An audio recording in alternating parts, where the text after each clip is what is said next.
bàyyi la rek nga doxal. mais am na loo doon bëgg a wax sànq sama précision bëggoon wax ba ma improm. waaw parce que aussi tey fii ma toog balaa émission bi di commencer damay sol sama casquette agent de la SAPCO.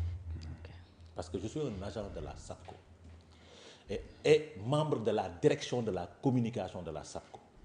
Il est important suñu attaquer le directeur général de la SAPCO que moi ma mën a apporter ces précisions là c'est important.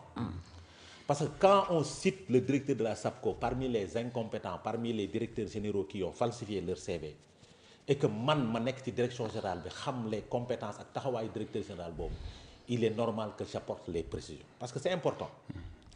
Quelqu'un qui n'a pas les niveaux d'études requis quelqu'un qui n'a pas les compétences requises doo ñëw fekk boîte buy sooxe nga ne da ngay dem vers la filialisation pour redresser la boîte parce que quand même il a fait 1 an à la tête de la direction générale je précise que maak moom bokkuñu parti politique il est membre de PASTEF et moi je ne suis pas de PASTEF et je ne serai jamais membre de PASTEF mais dans le cadre du travail li nga xam ne moom moo ñu boole muy SAPCO di direction générale bi 1 an la def ci bopp bi mosoo dégg retard de salaire mosoo dégg ñu toog agent yi di jóg di xuloo di xeex naan dàq na diw wala dàq na diw mosoo ko dégg ci ñi ngay dégg coow yëpp déggoo ci direction générale de la SAPCO li ngay dégg coow yëpp déggoo retard de salaire il est venu en 1 an il veut redresser la boîte mettre en place ce qu'on appelle la filialisation de la SAPCO mettre SLT mooy société boo xam ne day def logistique ak transport fi mu ne nii mi ngi nekk en œuvre mettre en place ce qu'on appelle SAPCO propriétés mooy li nga xam ni day gérer mbirum immobilier mooy benn. Deuxième chose mu ñëw lancer beneen site touristique parce que Sénégal site touristique bu Saly lañ fa xam. Il va lancer demain le site touristique de Mbodiène muy 2e site touristique mu war a lancer après yeneen ñaari site touristique mais site touristique bi nekk au Saloum ak site ak Ébéné nu mu tuddati Kafountine Ébéné ak les deltas du Saloum ku incompétent di nga def loolu ku amul xam-xam ci mbirum tourisme di nga def loolu ku amul taxawaay boobu di nga def résultat yooyu et aujourd'hui on voit des gens qui ñoo xamante ni kenn xamul leen de nulle part qui se permettent de dire que notre directeur général parce que nag Aram Fall ku ko xam ni ku incompétent mënu ko jiite ku amul les niveaux requis mënoo ko jiite parce que day taxaw wax ko amul lu mu ragal mais aujourd'hui il faut apporter ces précisions là gis nga s'ils veulent avoir leur agneau de sacrifice nañ ko seeti feneen parce que tamit ki def loolu ki def déclaration boobu fii la ko defee man ci Télé Sénégal laa ko seetaane moo tax may apporter ces précisions le directeur général de la SAPCO Serigne Mamadou Mboup ne connaît pas ces personnes citées c'est quelqu'un qui a eu à travailler dans le secteur du tourisme ou à l'étranger en France à Toulouse précisément là où il était n'est-ce pas dans le cadre de ces missions yi nga xam ne dénk nañ ko fii ci direction générale SAPCO mi ngi koy matale ba mu mat sëkk parce que tamit gis nañ fi directeurs généraux yu bari yoo xamante ne bañ ñëwee dañ nekk di def cabale contre les agents bokk nañ gis ngeen ki directeurs généraux yoo xamante ne dañuy toog di yuuxu naan seen boîte mu naka la ñuy def pour régler les problèmes bokk ci dafa ñëw xam situation bi mu fi fekk filialiser kuy filialiser mooy ki nga xam ne qui travaille pour l'autonomisation de la boîte il pose 2 filiales lance un site touristique Mbodiène s'apprête à lancer le delta du Saloum s'apprête à lancer Cap Skirring Kafountine Ébéné renégocie parce que fàtte Mbodiène lu mu la doon jox projet Elcom waaw wala déet bu ñu fi lancé woon en grande pompe il a renégocié cette affaire là ba Elcom xalaataat def fa leneen quelqu'un qui cherche à créer à Mbodiène seulement 15 000 emplois kooku il est incompétent dañuy waxtaan il ne fait pas partie des DG incompétents nañ ñu wax leneen moi je ne dirai pas que c'est une cabale je ne le dirai jamais mais c'est un jeune qui ne fait pas du bruit lii may def neexu ko mais il n'aime pas qu'on parle de lui il n'aime pas qu'on parle de ses faits xam nga lu ñu mus a wax les agents suñu liggéey vont parler pour nous les résultats qu'il est en train de faire sont en train de parler pour lui parce que tamit en si peu de temps nga lancer benn 2e site touristique après nga war a lancer delta de Saloum un incompétent ne le fait pas. Effectivement. C'est pas quelqu'un qui n'est dans les falsifications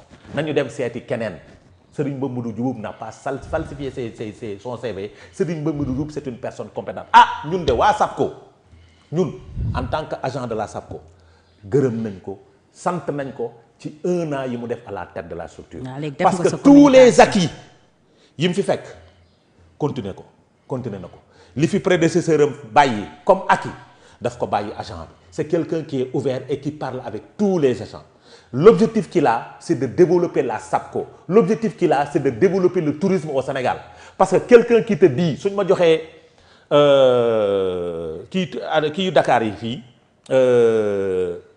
code Dakar, si je me dis, je vais entrer beaucoup de milliards pour le compte du Sénégal. C'est quelqu'un qui n'est pas incompétent. D'accord. Lolo la bougon def comme précision. En tant qu'agent de la SAPCO et membre de la direction générale direction de la communication de la SAPCO. nañu bàyyi jàmbur maintenant nag su ma ci paree damay sol sama casquette chroniqueur. je précise que maag moom bokkuñu parti te duñu mës a bokk parti SAPCO moo ñu boole et su SAPCO taxawee nous serons là pour le directeur général de la SAPCO qui est une institution. Je précise au niveau de la SAPCO le directeur général est une institution. Nous devons de le protéger et faire face aux gens qui sont là pour... Parce que si la SAPCO est déstabilisée, nous sommes déstabilisés.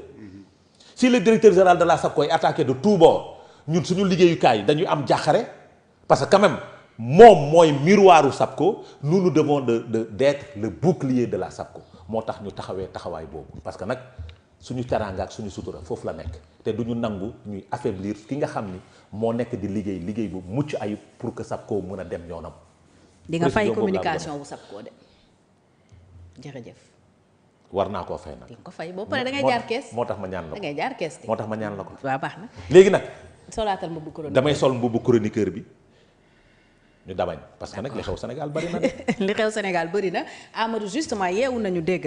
waaw non Fatou da nga may baal balaa moo kii parce que li Adama wax bëgg naa ci rebondir. ok wax ne rek bu dee waa Pastef ñu ngi koy seetaan war nañoo xam ne nitu dëgg la. parce que tubaab dafa naan un oui n'a de sens que lorsqu'on a le droit de dire non. oui. connaissant Adama détracteur u DG bi li ñu wax bu doon dëgg la Adama dina sawar loolu dal ci koom donte SAPCO la nekk femme la mais li mu def nii leçon de vie la pour waa Pastef.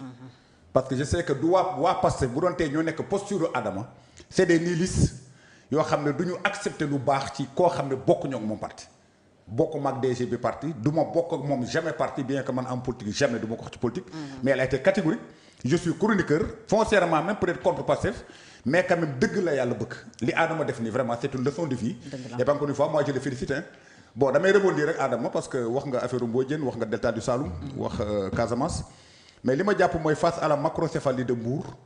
oui bu ñu nee macrocéphalie Mbour ba nga yegg Mbodiène ba Joal ñooñu mënuñoo andi lu bees ci tourisme Sénégal man loolu c'est ma conviction. Oui. Face également à l'insécurité en Casamance même bu fekkee ne fi mu ne nii am na un peu d'accalmie quand même. ba yëf yi mu ngi calme.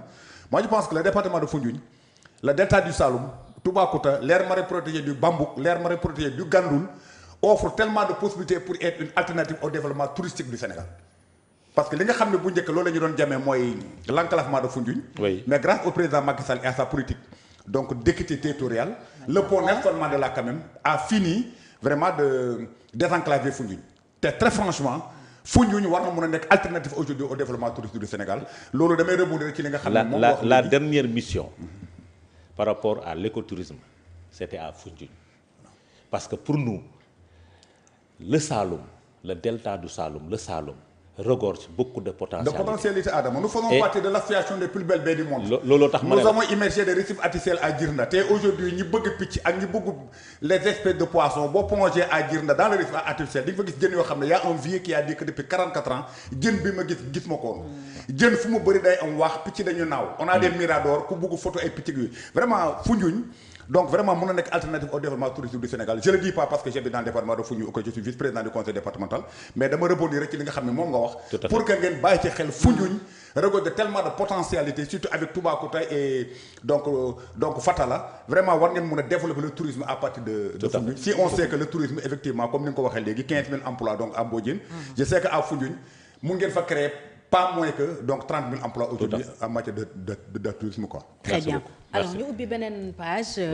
Amadou maa ngi woon ci yow sànq pour wax li xew diggante on peut dire le pouvoir exécutif ak le pouvoir judiciaire ndax keroog bi premier ministre defee déclaration attaqué na certains magistrats il n'a pas généralisé mais attaqué na quand même certains magistrats lu tax nit ñi jàpp ne xëy na dina jur fitna entre le pouvoir exécutif et le pouvoir judiciaire et tout laisse croire que yegsi nañu ci tension boobu parce que ñu ngi xëy nekk ci werante wu premier ministre dafa sàkku daje ak waa UMS les magistrats Union des magistrats du Sénégal am une majorité bu lànk loolu ndax nee nañu attaques yi mu leen attaqué keroog mu choqué leen est-ce que yegsi nañu tey ci ne y a une tension interpouvoir ci Sénégal diggante surtout l'exécutif et le pouvoir judiciaire. non xam nga loolu moom soxna Fatou loolu mooy géej gi am na ndox déjà man dafa am lu ma jaaxal mooy